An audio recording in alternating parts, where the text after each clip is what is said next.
So this morning, how would you like to learn how to sell better? How about being able to sell like the greatest salesman of our lifetime? I think one of the greatest salesmen who's ever lived, certainly within our lifetime, no doubt, is Mr. Steve Paul Jobs. While Steve is known for his genius marketing and pulling Apple from the precipice of disaster and then captaining it to the most valuable and beloved brand in the world, he was able to do all of this because he was the ultimate salesman.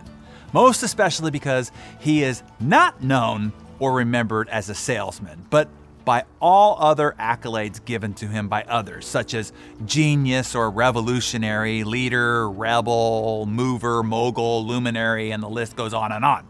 That, in my book, makes him the ultimate salesman. Here are a few tips on how he achieved such a feat. Get your notepad out. I'm gonna show you how the greatest salesman in the world did it so that you can do it from this point forward. Okay, here's tip number one. Do not compete on price, but on ultimate value. Nobody has ever bought an Apple anything because of the price. In fact, Apple is typically more expensive than all its competitors.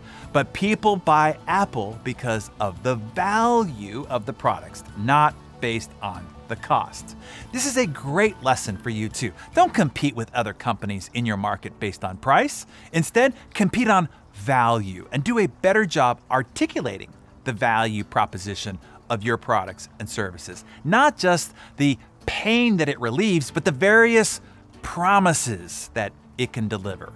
Even if you are an employee, this tip is immensely valuable. Don't compete compared to what other people are paid in your company or even what is the standard for that job role in your area, but by the ultimate value that you can deliver in unique results to the organization that you work for. Reframe the conversation and the perspective about the value contribution your role is making. Number two, and I quote from the master salesman himself, Steve said, "People don't know what they want until you show it to them." This is where customers need to be first educated on why they need your product, because they are the creative types, because they need a bicycle for the mind, because having 1,000 songs in your pocket is amazing, because having the white earbuds when everybody else wears black makes you part of the cool kids community. Hey, nobody was out looking for the iPhone when it came out, nor the iPod, nor the iPad. But now nobody wants to be the only one in their community without one. Your product can work the same, but only if you and your sales advocates evangelize and educate your consumer marketplace on the better world created by your product or service.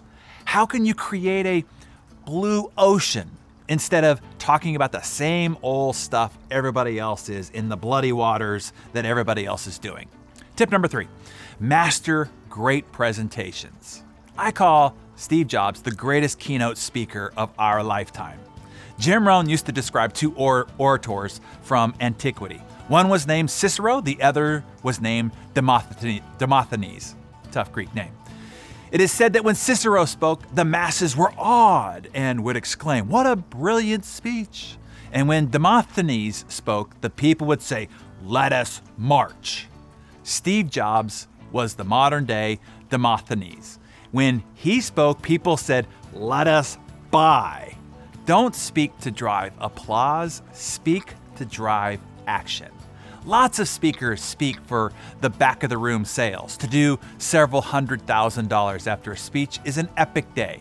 Steve would speak and do billions of dollars at the back of the room and across stores stretched over the globe after his speech. Yes, he was that good. And you didn't even know it was even happening to you and me. Tip number four, create a buying experience. Jobs wasn't in it to make a sale. He was in it to deliver a full and complete experience. Look at how an Apple store is set up to facilitate an experience. Look at how the product is designed, how it's packaged, and how it's delivered, and how it's supported. It's an end-to-end experience, very specifically, diligently, and carefully curated, crafted, and created. This is why Apple has earned such a passionate and loyal fan base. How about you? Are you out to make a sale or to create a full and complete experience? Even for your team meetings, let's say, or for your family night, or for date night.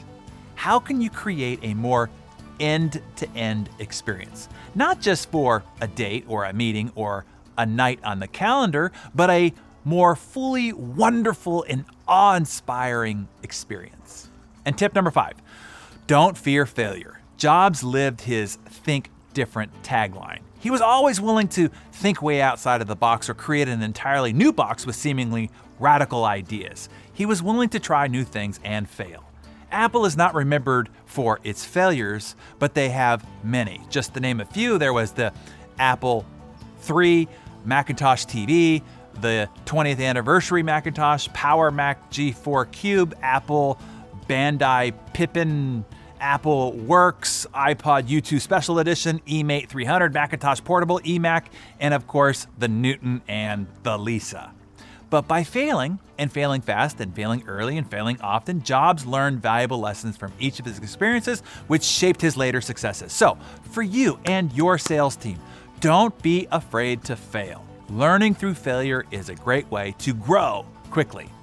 As another great salesman, Zig Ziglar, would say, expect the best, prepare for the worst, and capitalize on what comes. So, go fail quickly, often, and continuously, and let those failures sharpen your skills, your processes, and your expertise.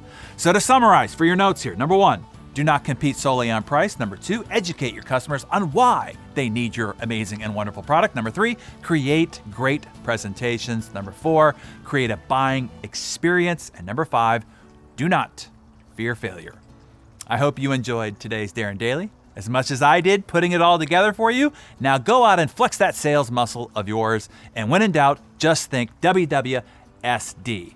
What would Steve do? And tell us, who are some other great leaders in business that inspired and shaped and transformed the way that you perform in your own industry? Share that with us in the comments below.